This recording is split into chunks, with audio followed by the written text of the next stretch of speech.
ኤፍኤም አፍደገ ዘመናዊ ትግራይ ዝተኸበርካ አይተ አማኑኤል አሰፋ ምክትል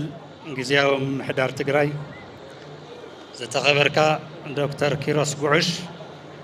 ኃላፊ ቢሮ ትምህርቲ ትግራይ ዝተኸበርካ አይተ ገብረ ዮሐንስ ፍስሐ ምክትል ቢሮ ትምህርቲ ትግራይ ዝተኸበርካ አይተ ፍስሐ ሃይላይ አማኻሪ ከንቲባ ከተማ መቐለ ዝተኸበርኪ መምህር ንግስቲ ጋርድ ፕሬዝዳንት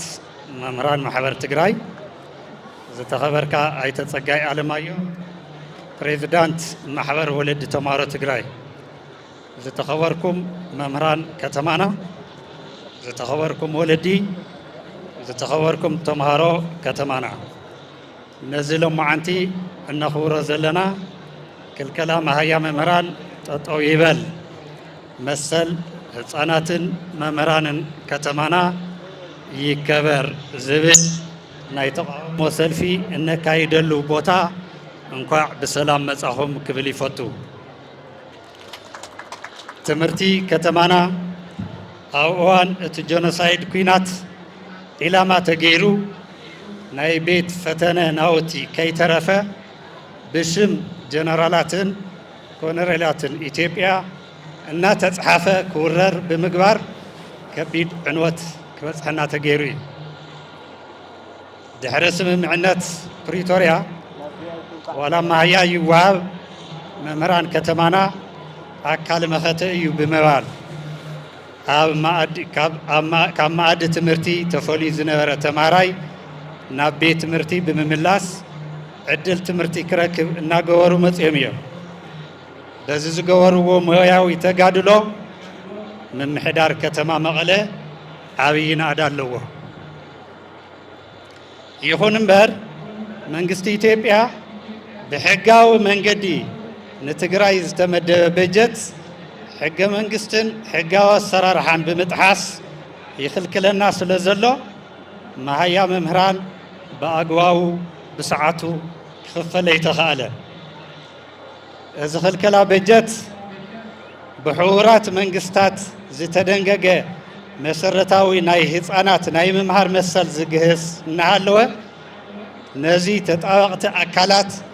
ሱቕ ኢሎም ይርእይዎ ኣለዉ።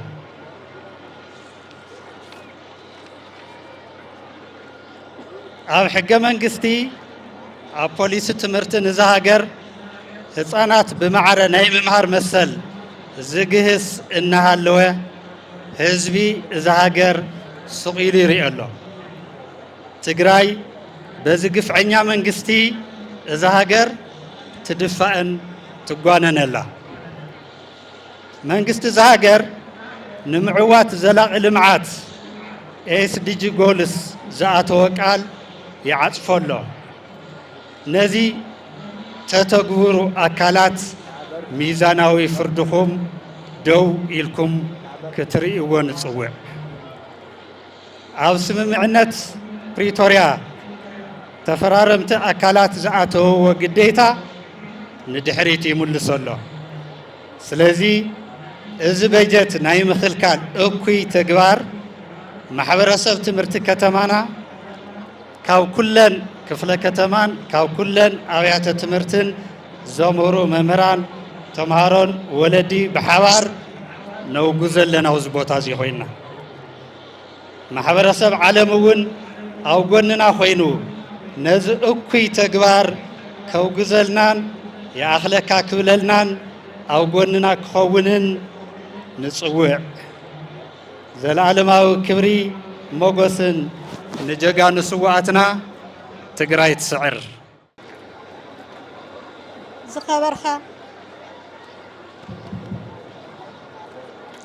ዝኸበርኻ ተጋዳላይ አማኑኤል አሰፋ ምክትል ፕሬዝዳንት ጊዜያዊ ምምሕዳር ትግራይ ዝኸበርኻ ዶክተር ኪሮስ ጉዑሽ ኃላፊ ቢሮ ትምህርቲ ትግራይ ተጋዳላይ ፍስሐ ሃይላይ ምክትል ከንቲባ ከተማ መቐለ ዝኸበርኻ መምህር ጸጋይ አለማዮ ፕሬዝዳንት ማሕበር ወለድን ተምሃሮን ዝኸበርኩም ናይ ዝለምዓንቲ ሰልፊ ሰዋና ዝኾንኩም መምህራንን ተምሃሮን ወለዲን ድምፂ መማህራን ተምሃሮ ድምፂ ኩሉ ሕብረተሰብ ስለ ዝኾነ ብስእነት መሃያ ኣብ ልዕሌኹምን ጠቕላላ ሕብረተሰብ ዝበፅሕ ዘሎ ፀገምን ምድኻምን ንማሕበረሰብ ዓለም ኣብ ኣደባባይ ወፂና ድምፅና ክነስምዕ ኢና ኢልኩም ሕብረት ፈጢርኩም ኣብዚ ናይ ሎማዓንቲ ዝግበር ዘሎ ሰላማዊ ሰልፊ ብምርካብኩም ዘለና ኣክብሮት ብምግላጽ እንኳዕ ደሓን መጻኹም ክንብል ንፈቲ እዚ ሎማዓንቲ ዝግበር ዘሎ ናይ መማህራንን ተምሃሮ ሰልፊ ኣደባባይ ብምውፃእ ፀገማቱ ንማሕበረሰብ ዓለም ንመንግስትን ብግልፂ ከረድእን ብሰንኪ ወርሓዊ መሃያን ጥቕማጥቕምን ብእዋኑ ዘይምኽፋሉ ኣብ ኸይዲ ምምሃር ምስትምሃር ዝረአ ዘሎ ፀገም ድምፂ ክነስምዕን ኣብ ልዕሊ መማህራን ትግራይ ዝበፅሕ ዘሎ ዘይፍትሓውን ዘይሕጋዊ ተግባር ንምኹናንን ዓገብ ክንብል ኢና ወፂና መምህር ማለት ኣቦ ፍልጠት ዜጋ ዝሃንጽ ንባዕሉ ከም ሽምዓ እንዳመኸኸ ብርሃን ዝህብ ወለዶ ዘሳግር ዘይትካእ ግደ ዘለዎ እዩ ይኹን እምበር ሕዚ ኣብ ትግራይ ዘሎ መምህርን ተምሃራይን ኣብ ከቢድ ሓደጋ ወዲቑ ይርከብ መምህር መሃያ ብዘይምኽፋሉ ንባዕሉን ስድርኡን ምምራሕ ተጸጊሙ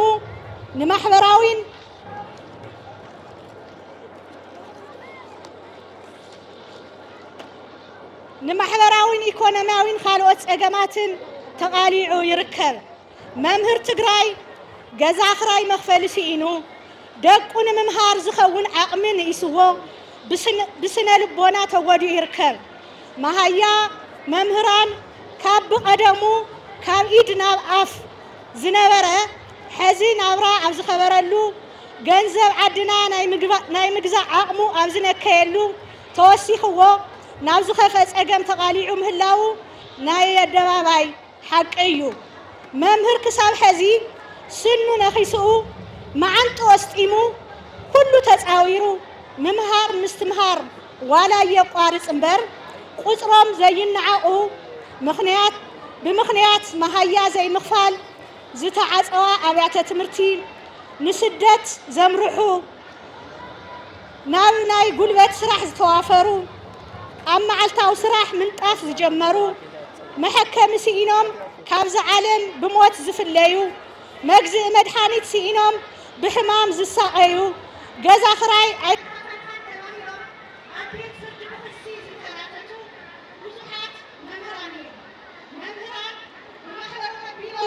ኣብ ላዕለዋይ ቤት ፍርዲ ክልል ትግራይ ናይ 17 ኣዋርሕ ውዝፍ መሃያ ክሲ መስሪቱ ሞጊቱ ረቲዑ እዩ ዋላ ቤት ፍርዲ ወስን እምበር ነቲ ዝተፈረደ ክፍፀመልና ኣይከኣለን በዚ ኣጋጣሚ ልዕልነት ሕጊ ክረጋገጽ ቤት ፍርዲ ዝወሰኖ ውሳኔ ክትግበር ፃዊዕትና ነቐርብ መምህር ናይ 17 ኣዋርሕ መሃያ ብዘይምኽፋሉ እናሃለወ ሕዚ ድማ ናይ ዝሰርሐሉ ዘሎ መሃያ ተኸልኺሉ ኣብ ከቢድ ፀገም ይርከብ ማሕበረሰብ ዓለም ኩሉ ደላይ ሰላም ኣብ ውሽጥን ኣብ ደገን ዘሎ ፈታዊ ትግራይ ሕብረት ኣፍሪካ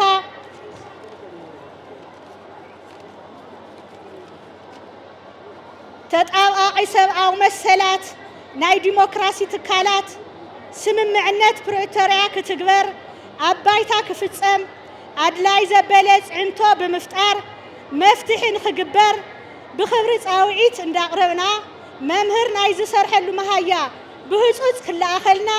ክወሃበና ደጊምና ፃውዒት ነቕርብ ኣብ መወዳእታ ብዘይ ትምህርቲ ዝህነፅ ወለዶ ዝሳገር ማሕበረሰብ ዝዓቢ ማሕበራዊ ኢኮኖሚያዊ ዕብየት ስለዘየለ መሃያ መምህራን ኣብ ሓፂር ግዜ ንኽወሃብ ንኽኽፈል ኩላትና أو قن ممهران تقرأي خويننا ألسنا كنتناخر دقاقيمنا صاوعيتنا نقرب كبرن موغوسن نسواتاتنا يغني اللي بريزيدنت جزاو ممحدار تقرأي زخبركا دكتور كيروس قعيش حلافي بيرو تمرت تقرأي زخبركا أيتفسا هايلاي أما خاري كنتيبا مغلا زخبركا أيتجيتاچو وداج أما خاري محوراوي قداي كنتيبا مغلا زخبركي ممر نقست قارد بريزيدنت محبر ممران تقرأي زخبركم أمرارحا ولدن تمهارو ممران محور ولدي تقرأي محور ولدي تمهارو تقرأين كتما ممحدار المغلا بحبر استدالوها تسوع السلام أو سلفي نقع دحان مساخم قبل يفتو بسنكي زقتمنا نايت انت تكوينات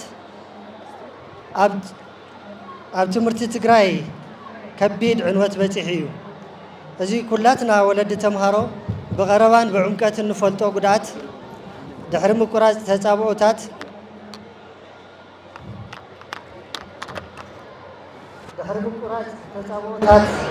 سبب معنات وعلي بريتوريا استجبرنا حويتن لاجوانتن ربر تمهارو لكنا لما أدت مرتي تمليسهم سلميتو زنبرة تسمعهم زلم لملو خناتات تفتير تنحي انتو خنا عزيز اللو خناتات التي عبكيلكم مهار مستمهار عبيت مرتي يقول في تراز اللو ممر كللنا نحلف 16 أوارح معي عدو زي تمنسلو نعلو زواج حوز سلحة قليل زي بحال نايم من نوابرو سعودتو بتوسخي عدش كالكلام هيا فيدرال منجستي زغتل زلو تريو رغدتو في الحزي تفتحو أبيات تمرتي نفعتوان تمهارو نخبتلون زعتمن نازيت للي زي ما نقعد كامل تحالفو كم كلل تمهارو ولادنا لتحريت زوسي كايدا سلازغنا ولد تمهارو بحافشة ولدي كل نجار نعم دور كنا تمليسو لكن تمهارو المجمرة تجمروا تمرتي لخد أنا غو تمرتي قد سالين خونن نايم مهاران مهيا مقراج مفتح نخركب كما مهارا رح محبر ولد تمهارو تقراي نايدك لا تمهارو دمص بمخان الفيدرال منقسي دمصنا نسمع ساويتنا نقرب مسألة صارت الممران تقراي يكمل يغني لي دالاي أمانيل أسفا مكتل بريزيدنت جيزياو ممحدار تقراي زخبركا دكتور كيروس قعوش حلافي بيت تمرت تقراي زخبركا تقدالاي في السها هايلاي مكتل كنتيوا كتما مقالة زخبركي ممهر نقستي قارد بريزيدنت ممهران محبر تقراي زخبركم ممهران زخبركم ولدن زخبركم تمهارون ملا محبر سب تمرت تقراي كعبدحان مزاهم نحنا تمهارو كتما مقالة كبابي آن بمخنات اتي اب تقراي ستعوجن تفتسامن جينوسايد تمرتنا نسلست عامة فرغان كاب معصاب بالعلي كم هتصاونتي كنريهم زي قبات راح نتيكونس اب العلي ام زخونه يخم فطور كفتسام زي قبام عالم رخاوي جبنات اب العلينا تفتسيمهم تمرتنا علامات تغيرو ابيات تمرتنا عانيو ممهرنا عددا مقتلتن سدتن خوينام يوم دحري سممعنت مقراس تصابوتات محبرسب عالم اب ملا عالم زركبو تولت تقراين ملا محبرسبنان بزغبر وستواده دربرب وسن مدبات حويتن داغمه هنصتن سراحت تسريحهم بزتسالطه مرها جبري تمرت زباخانه غيزينا كنكح حسن زتدخمه ناي ممهار دليتنا تسفانا عدلنا عقمنان وسن ممحياش اب جمرل اوانن اتي نحنا زرخبنا يعدل نتوم من العلي 7 عامت كاب ما ادي تمرت وصا زخونو هصانات زوبا معراب تግራይ ወረዳታት ጸለምትን ካልኦት ከባብታት ወን ተመሳሳሊ ዕድል ንክረኽቦ ተደጋጋሚ ጻውዒት ኣብ ንገብረሉ እዋን ሕዚ ድማ ሓድሽ ሓደጋ መጽዩና ኣሎ መንግስቲ ኢትዮጵያ ብሕጋዊ መንገዲ ንትግራይ ዝተመደበ በጀት ሕገ መንግስትን ሕጋዊ ኣሰራርሓታትን እዚ ሃገር ጥሒሱ እቲ በጀት ብምኽልካሉ ደሞዝ መምህራንና በአግባቡ ክኽፈል ኣይተኻለን መምህራንና መምህርነት ሙያዊ ግዴታኦም ስለ ዝኾነ ጥራሕ እንተይኮነስ ህንፀት ወለዶ ትግራይ ኣካል ብሄራዊ ተጋድሎ ንባዕሎም እውን ከም ብሄራዊ ተጋድልቲ ቆፂሮም ናይ መምህርነት ስርሖም ንምስራሕ ዝተማልአ ኩነታት ኣብ ዘይብሉ ጥራሕ እንተይኮነስ ዘይተኸፈለ ናይ 16 ወርሒ ውዝፍ መሃያ እውን እንዳሃለዎም ሕቶታቶም እንዳሓተቱ ብሄራውን ሙያውን ግብኦም እንዳተዋፅኡ መፅኦም እዮም እዚ ሓድሽ ክልከላ በጀት ኣብ ልዕሊ እቲ ዝጸንሐ ተደራራቢ ፀገም ተደሚሩ መምህራንና ኣብ ዓብይ ቅልውላው ኣትዮም ይርከቡ ከም ውፅኢቱ ድማ ትምህርትና ዳግም ናይ ምቁራፅ ስግኣት ገጢሙና ኣሎ መንግስቲ ፌደራል በጀት ብምኽልኻል ኣብ ልዕሊ መማህራንን ትምህርትና ንዝበፅሐ ጥቕዓት እንዳኾነና እቲ ክሳብ ሕዚ ተኣጊዱ ዝጸንሐ በጀት ንክልቀቕን ዳግም ከምዚ ዓይነት እከይ ተግባር ንከይፍጸምን ንጽውዕ ከም ህፃናት ንልምለኩም ዘለና ብዙሕ ኣይኾነይ እቲ ብሕጊ ዝግበአና መሰልና ንኽንረክብ ጥራሕ እዩ ንኽልልና ዝተበጀተ በጀት ተኣጊዱ ኣሎ እዚ ንዓና ጉዳይ ፖለቲካ ኣይኮነን እዚ መሰል ምምሃር ብመንፅር ድንጋጌታት ሕቡራት ሃገራት መሰላት ውሕስና ህፃናትን ቀጻልነት ምዕዋት ሽቶታት ልምዓትን እዩ ወለድና ኩሉ ተወላዲ ትግራይን ፈተውቲ ህፃናት ትግራይን ዳግም ትምህርትና ንኸይቋረፅ ዝከኣለኩም ኩሉ ተግባራዊ ስራሕ ንክትፍጽሙ እንዳሓተትና ንሕና ደቅኹም ትምህርትና ጠንኪርና ብምምሃር ተረከብቲ ሕድሪ ከም እንኸውን ክነረጋግፀልኩም ንፈቱ መሰል ህፃናት ይከበር ተምሃሮ ከተማ መቐለም የቐኒየለይ ዝተኸበርካ ተጋዳላይ ኣማኑኤል ኣሰፋ ምክትል ፕሬዝዳንት ግዚያዊ ምምሕዳር ትግራይን ምክትል ኣቦ ወንበር ህዝባዊ ወያነ ሓርነት ትግራይ ዝተኸበርኪ መምህር ንግስቲ ጋረድ ከምኡውን ካልኦት ኣመራርሓ መምህራን ማሕበር ትግራይ ዝተኸበርካ ኣቶ ጸጋይ ኣለማዮ ፕሬዝዳንት ማሕበር ወለዲ ተምሃሮ ትግራይን ካልኦት ኣመራርሓን ዝተኸበርኩም በብብርኩ ዘለኹም ኣመራርሓ ግዚያዊ ምምሕዳር ትግራይ ኣመራርሓ ቢሮ ትምህርቲ ትግራይ ዝተኸበርኩም መምህራን ዝተኸበርኩም ተምሃሮን ወለድን ዝተኸበርኩም መላእ ማሕበረሰብ ትምህርቲ ትግራይ ሎሚ ኣብዚ ኣደባባይ ተረኺብኩም ድምፂ እቶም ተስፋ ንኽቆርፁ ዝግበር ዘለዉ ህፃውንቲ ትግራይን ድምፂ እቶም ፀገሞም ተፃዊሮም ህፃናት ኣብ ምቕራፅ ዝርከቡ መምህራን ንኽትኮኑ ስለ ዝመጻእኹም ብስም ቢሮ ትምህርቲ ትግራይ ዘለኒ ልዑል ኣኽብሮት ክገልጸልኩም እፈቱ ትምህርቲ ትግራይ በቲ ኣብ ልዕሊ ትግራይ ዝተኣወጀን ዝተፈጸመን ጀኖሳይዳዊ ኩናት ዒላማ ተገይሩ ኣብ ሓይሊ ሰቡ ኣብ መሰረተ ልምዓቱ ስርዓተ ትምህርቱን ስርዓተ ምሕደርኡን ከቢድ ዕንወትን ኪሳራን በፂሕዎ ብመሰረቱ ክዛባዕ ከም ዝተገበረ ዝፍለጥ እዩ ድሕሪ ስምምዕነት ፕሪቶርያ ማሕበረሰብ ዓለም ብዝገበረልና ድጋፍ ኣብ መላእ ዓለም ዝርከቡ ተወለድትን ፈተውትን ትግራይ ማሕበረሰብናን ግዝያዊ ምምሕዳርናን ብዝተገበረ ዝተዋደደ ርብርብ ኣብተን ግዝያዊ ምምሕዳር ዘመሓደርን ከባብታት ትግራይ መደባት ሕውየትን ዳግመ ህንፀትን ስራሕቲ እንዳፈጸምና ናይ ህፃናትና ናይ ምምሃር ተስፋን ዕድልን ክንምልስ ጀሚርና نتوم نلعل شوعة عمد كما أدى تمرت وساز خنو هسانات زوبا معراب وردها تسلمتن كارت كاوتاتن هون تمها سال عدل نغرخبو زرخبو القناتات نخفتر سعارتات لا تقبر مسي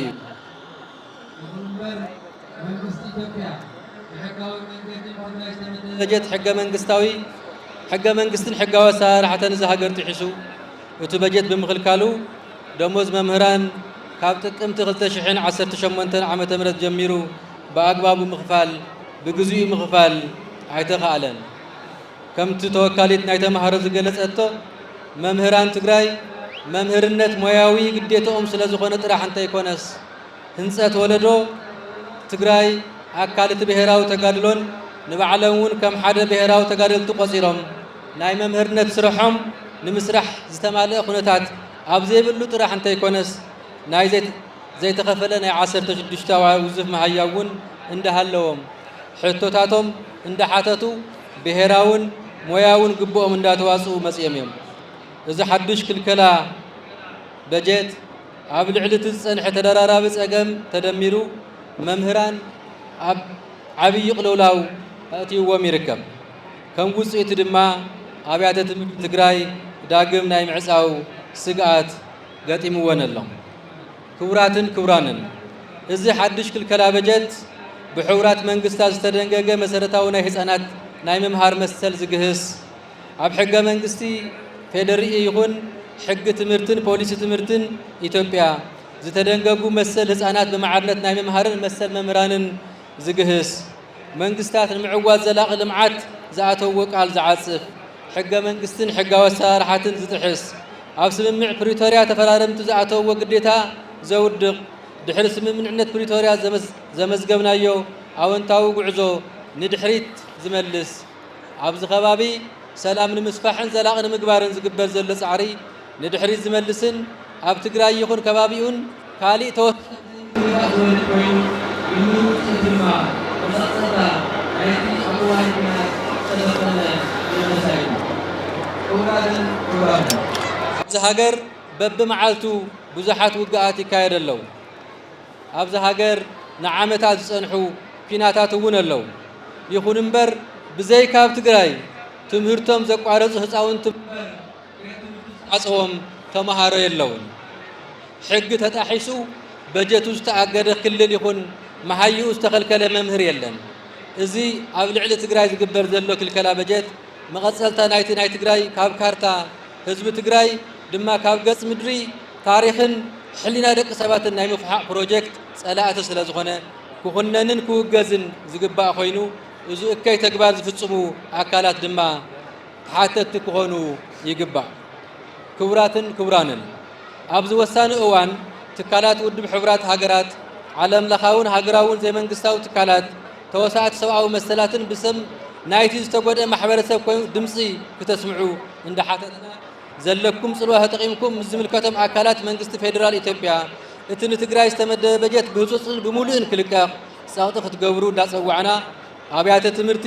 ካብ ዳግም ምዕፃው ንምድሓን ትምህርቲ ንምቕጻልን ዘኽእል ንደሞዝ መምህራንን መሰረታዊ ስራሕቲ ትምህርትን ንምሽፋን ዝኸውን ናይ እዋን ፋይናንሳዊ ድጋፍ ክትገብሩልና ንሓትት መንግስቲ ኢትዮጵያ እውን ሕገ መንግስታዊ ኣሰራርሓታት ተኽቢሩ ንትግራይ ዝተመደበ ስሩዕ በጀት ክለቅቕ ንልዕሊ 7 ዓመት ትምህርቲ ዝሓረሞም ህፃውንቲ ዞባ ምዕራብ ወረዳታት ጸለምትን ካልኦት ከባቢያትን ሰብኣውን ሕገ መንግስታውን መሰሎም ተኸቢሩሎም ንኽመሃሩ ክሕግዝ ንዘዕነዎም ትካላት ትምህርቲ ሕውየትን ዳግመ ህንፀትን ከምኡውን ኣብ ውዕሊ ፕሪቶርያ ንዝተቐመጡ ዕላማታት ንምስኻዕ ተወሳኺ ድጋፍ ክገብር እንዳጸዋዕና ተወሳኺ በደል ተወሳኺ ጽልኢትን ተወሳኺ ምኽንያት ንኻሊእ ምትኽፋእን ካብ ምዃን ሓሊፉ ሰላምን ምርግጋእን ከምዚ ንምልዕል ትግራይ ተዛመርኩም ማሕበረሰብ ትግራይ ትምህርቲ መሰረት ምንያው ሕውየትና ብሔራዊ ረብሓን ሰላምን እቲ ገጢሙና ዘሎ ጸገም እውን ብዘላቕነት ዝፍታሕ ብዋናነት ብውሽጣዊ ዓቕምታትና ስለ ዝኾነ ብዝኾነ ይኹን መንገዲ ትምህርቲ ዳግም ከይዕጾ ተግባራዊ ስራሕ ክንሰርሕ ብሹም ተስፋ ጽባሕና ዝኾኑ ህፃውንቲ ጻውዒተይ የቕርብ መሰል ህፃናትን መምህራንን ይከበር 15 መጋቢት 2018 ቢሮ ትምህርቲ ትግራይ የቐኒየለይ ካብዚ ብምቕጻል ናይ ዝዕለት ናይ ክብሪ ጋሻና ተጋዳላይ ኣማኒኤል ኣሰፋ ምክትል ፕሬዝዳንት ግዚያዊ ምምሕዳር ትግራይን ምክትል ኣቦ ወንበር ውድብ ሕወሓትን ናይ ዝዕለት መልእኽቲ ክሕልፉልና ብክብሪ ይዕድም የቐኒየለይ ዝኸበርካ ዶክተር ኪሮስ ጉዑሽ ሓላፊ ቢሮ ትምህርቲ ዝኸበርኩም ኣመራርሓ ምምሕዳር ከተማ መቐለ ዝኸበርኩም ኣመራርሓን ኣባላትን ማሕበር መምህራን ትግራይ ዝኸበርኩም ተወከልቲ ወለዲ ተምሃሮ ዝኸበርኩም መምህራንን ተምሃሮን ዝኸበርኩም ማሕበረሰብ ትምህርቲ ትግራይ በዚ ዕለት መሰል ተምሃሮን መምህራንን ይከበር ኣብ ዝብል ሰልፊ ንጊዜያዊ ምምሕዳር ብምውካል ሕታኹም ንምስማዕ ደገፍና ንምግላጽ ኣብ ማእኸልኩም ስለ ዝተረኸብኩ ክብሪ ይስማዓኒ ኣብ ዝሓለፉ ዓመታት መንግስቲ ኢትዮጵያ ኣብ ልዕሊ ህዝቢ ትግራይ ጆኖሳይድ ኣዊጁ ዝፈጸሞም በደላት መቑፀር የብሎምን ስርዓተ ትምህርቲ ትግራይ ኣካል እዚ ጆኖሳይዳዊ ጉድኣት ኮይኑ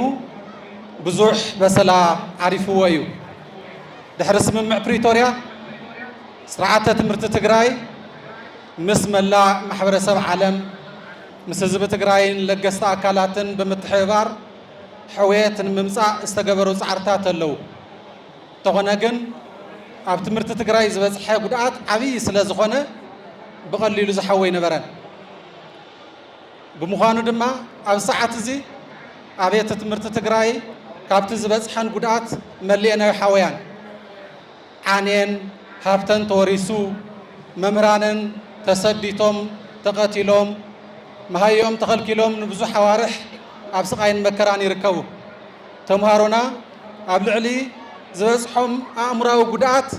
ካብቲ ኣኪብካ ምስ ቡሕ ፀገማቶም ምስ ዕርቃኖም ምስ ጥሜቶም ናብ ቤት ትምህርቲ ንምምፃእ ዝተገበረ ፃዕሪ እንተሃለዉ እውን ሕዚ እውን ኣብ ትግራይ ልዕሊ 1.2 ሚልዮን ህፃናት ገና ናብ ቤት ትምህርቲ ኣይተመለሱን እዚ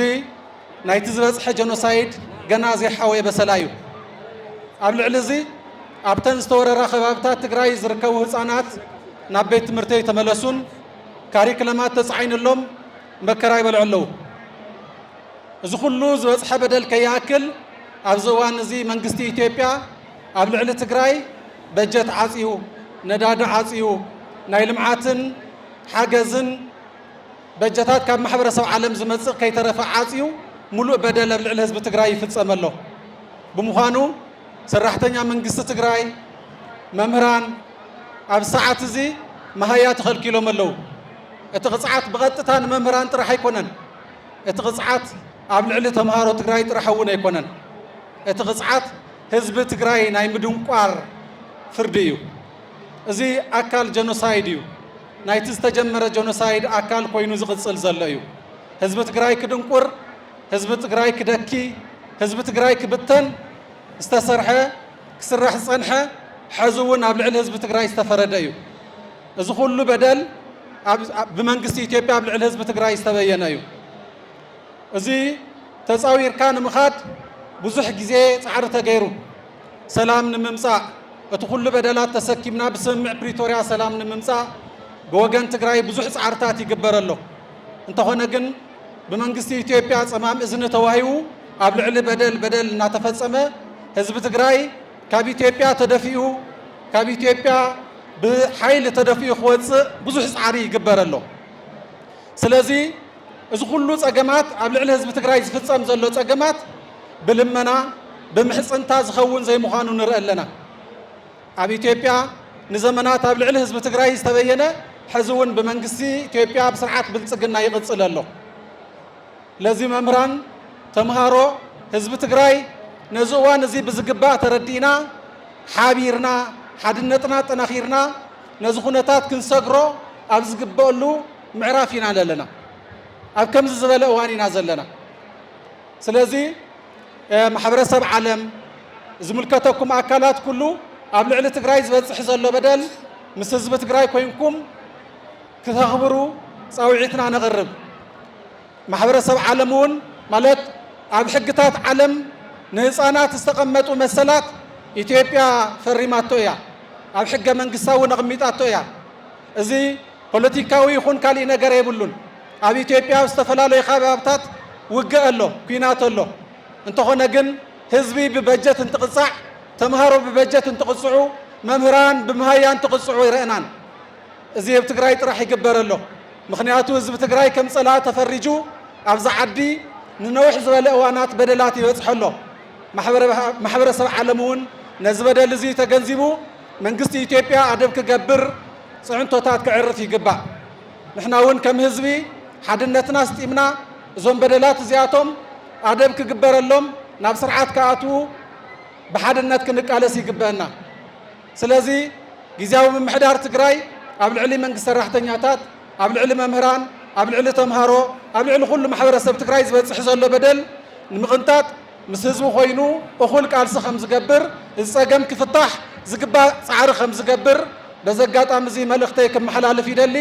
የቐኒየለይ